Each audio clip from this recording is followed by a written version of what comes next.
20 Minutes regularly, you'll already know that The Cure has recently released a singles compilation called Standing on a Beach, The Singles, and a video compilation called Staring at the Sea, The Videos.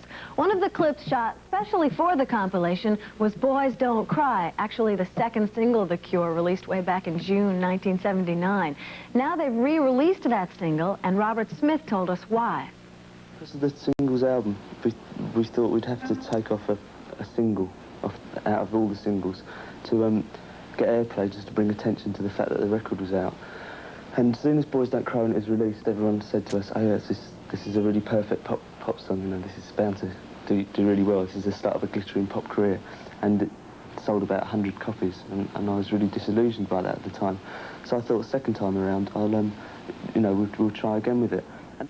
So right now, we're going to take an exclusive look at that brand new video for Boys Don't Cry. Time on American television, part of the new Cure video for Boys Don't Cry.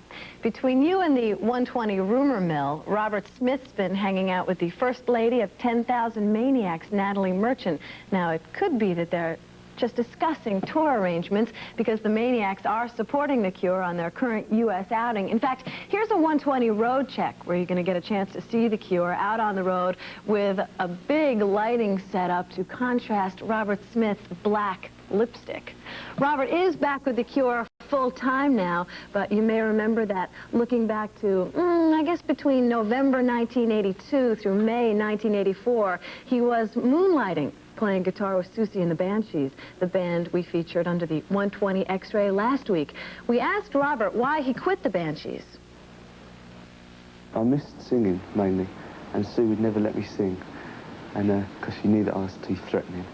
And also, I sort of missed the control that I've got in The Cure, of being able to say, right, we'll do this, or we won't do this, which is more important. You know, to say, well, we're not going to tour, we're not going to play concerts, because I want to go and do something else. In the Banshees, I was like the fourth and quietest voice. I'd be like in the corner waving, going, no, please, you know, not another tour.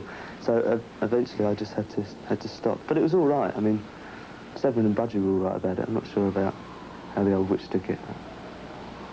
Probably very well. I imagine she's such a well-balanced girl. Well-balanced girl is probably the worst insult you could throw at Siouxsie Sioux. At any rate, we're going to take a look at the current Cure video. It's for a song that first came out in November 1982, Let's Go. Following in America, their new album, it's a compilation album, Standing on a Beach, is quite high in the Billboard charts, and their current American tour of large halls is selling out every night. So what we want to know is, are the Cure just gloomy guys with big haircuts, or a pop group that's emerged as the thinking man's Duran Duran? I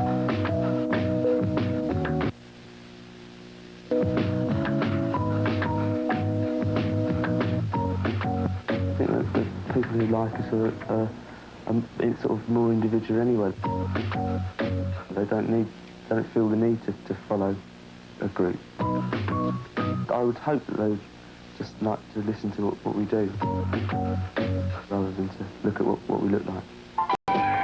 And it looks like Robert Smith and The Cure have never been hotter. 8 years of British singles are assembled on their new album, Standing on a Beach, from the primitive pop of Boys Don't Cry to the accomplished bop of Close to Me. I still like some of the early stuff. It's sort of really naive and it's very empty. Minimal was the word that we used to get thrown at us a lot. And I think now things are, I don't know, they haven't really gone in a certain direction. They've just sort of spread out.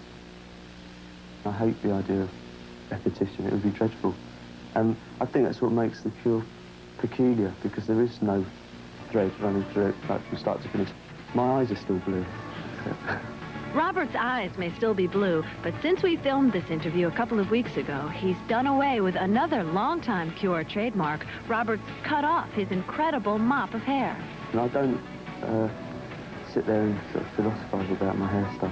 But people do philosophize about The Cure's music, and Robert hopes that their blend of simple rhythms, complex emotions, and warm, modern music will help The Cure get bigger and better.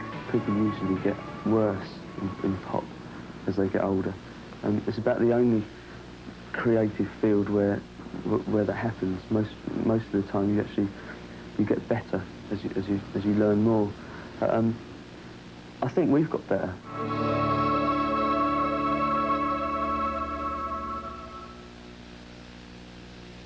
Tonight, The Cure will be performing at Poplar Creek in Hoffman Estates, Illinois. Their American tour winds up on July 27th at the Forum in Los Angeles. Concert date information sponsored by Cienski and Nair for The Cure. Robert Smith is really, let's see, he's like cut back a lot of his hair. He's got a long ponytail coming back, a la Julian Lennon and